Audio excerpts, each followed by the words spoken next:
नमस्कार. मुख्यमंत्र्यांनी तातडीची बैठक बोलावली. मुंबईत मोठ्या हालचालीला वेग. मुख्यमंत्री देवेंद्र फडणवीस यांनी आज अचानक बैठक बोलावली आहे. या बैठकीमुळे मुंबईत हालचालींना वेग आला आहे. राज्याचे उपमुख्यमंत्री एकनाथ शिंदे आणि उपमुख्यमंत्री अजित पवार हे दोन्ही नेते या बैठकीत उपस्थित राहणार असल्याची माहिती मिळत आहे. मराठा नेते मनोज जरांगे पाटील यांनी येत्या 29 ऑगस्टला मुंबईत मोर्चा काढण्याचा इशारा दिला. मुंबईत सध्या गणेशोत्सवाची लगबग आहे. अशा काळात मनोज जरांगे यांचा लाखो मराठ्यांचा सहभाग असलेला मोर्चा मुंबईत धडकला तर अनेक प्रश्न उपस्थित होण्याची शक्यता आहे. त्यामुळे सरकार सतर्क झालं आहे. या पार्श्वभूमीवर मुख्यमंत्र्यांनी आज तातडीची बैठक बोलावल्याची माहिती मिळाली. या बैठकीत अनेक मराठा नेतेही उपस्थित राहणार असल्याची शक्यता आहे. मुख्यमंत्री देवेंद्र फडणवीस यांच्या वर्षा या शासकीय निवासस्थानी बैठकीचे नियोजन करण्यात आलं. एकनाथ शिंदे यांनी अजित पवार हे दोन्ही उपमुख्यमंत्री या बैठकीला हजर राहणार. येत्या 27 ऑगस्टला गणेशोत्सवाला सुरुवात होणार आहे. तर दुसरीकडे मनोज जरांगे 29ला सकाळी मुंबईत मोर्चासाठी दाखल होण्याची शक्यता आहे. यामुळे मुंबई महापालिका पोलीस प्रशासन यांच्यावर मोठा ताण येण्याची शक्यता आहे. कारण मनोज जरांगे यांनी मराठा समाजाला लाखोंच्या संख्येने येण्याचं आवाहन केलं. पण जरांगे यांच्या मोर्चाच्या काळात मुंबईत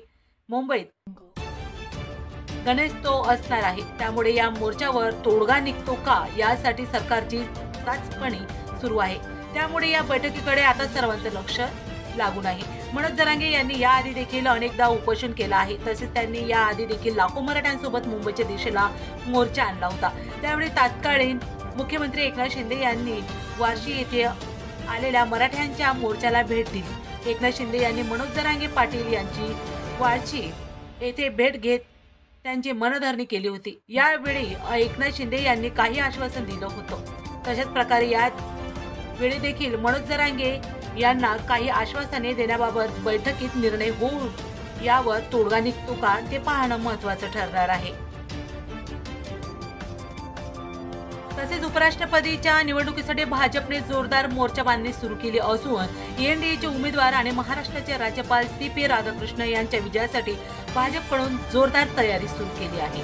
या पार्श्वभूमीवर मुख्यमंत्री देवेंद्र फडणवीस यांनी महाविकास आघाडीतील नेत्यांशी थेट संवाद साधण्याची मोहीम सुरू केली आहे. यावरून आता खासदार संजय राऊत यांनी मुख्यमंत्री फडणवीस यांच्यावर निशाणा साधला. फडणवीस यांनी ठाकरे गटाचे प्रमुख उद्धव ठाकरे आणि ज्येष्ठ नेते शरद पवार यांच्याशी फोनवर संवाद साधल्याची माहिती समोर आली. यावरूनच राऊत यांनी प्रतिक्रिया दिली आहे. राऊत म्हणाले की आम्हाला फडणवीस यांनी चाणक्यगिरी शिकवू नये. हे महाराष्ट्राचे मतदार आहेत. मग त्यांनी धोतर नेसून ज्याला पाहिजे होते. कोणताही राज्यपाल हा राज्याचा प्रथम नागरिक असतो. तो आम्हाला माहित आहे. आम्ही घटनेचे पालन करतो आणि ते घटना पायदळी तुडवतात. ते या राज्याचे मतदार आहेत, नागरिक नाही. ते यापुढे या राज्याचे मतदार नसतील. ते दिल्लीचे मतदार असतील. त्यांचे मूळ हे तामिळनाडूमध्ये आहे. देवेंद्र फडणवीस, तुम्ही आम्हाला काही सांगू नये. तुम्ही एकदा मराठी माणूस उमेदवार म्हणून दिला असता तर त्यावर चर्चा झाली होऊ शकली असती. पण आता नाही असे म्हणत त्यांनी मुख्यमंत्री फडणवीसवर पलटवार केला. पुढे राऊत म्हणाले की विरोधी पक्षाचे उपराष्ट्रपती संयुक्त उमेदवार न्यायमूर्ती बी सुदर्शन रेड्डी यांचा उमेदवारी अर्ज आम्ही दाखल केला. या ठिकाणी अर्ज दाखल करताना शरद पवार आणि शिवसेनेतर्फे मी उपस्थित होतो. एक दिवस आधी संसदेच्या मध्यवर्ती सभागृहात सुदर्शन यांचे स्वागत करणाऱ्या आणि पाठिंबा व्यक्त करणाऱ्या विरोधी पक्षाची बैठक झाली. त्यात मी शरद पवार उपस्थित होतो. जी भाषण केले त्यात मी स्पष्ट सांगितले शिवसेना प्रमुख उद्धव ठाकरे यांनी विरोधी पक्षाचे संयुक्त उमेदवार सुदर्शन रेड्डी यांना पूर्ण पाठिंबा जाहीर केला. मला आश्चर्य वाटते, बाळासाहेब ठाकरे यांचा पक्ष तुम्ही फोडला, शरद पवारांचा पक्ष फोडला. देवेंद्र फडणवीस आणि त्यांच्या लोकांनी आमदार खासदार 50-50 कोटीला विकत घेतले. तुम्ही त्यात पक्षाकडे मतं मागत आहात. आपल्याकडे बहुमत आहे असे आपण म्हणतात. तर तुम्हाला अशा प्रकारे मतं मागण्याची गरज नाही. तुम्हाला आमच्याकडे मते मागण्याचा काय अधिकार?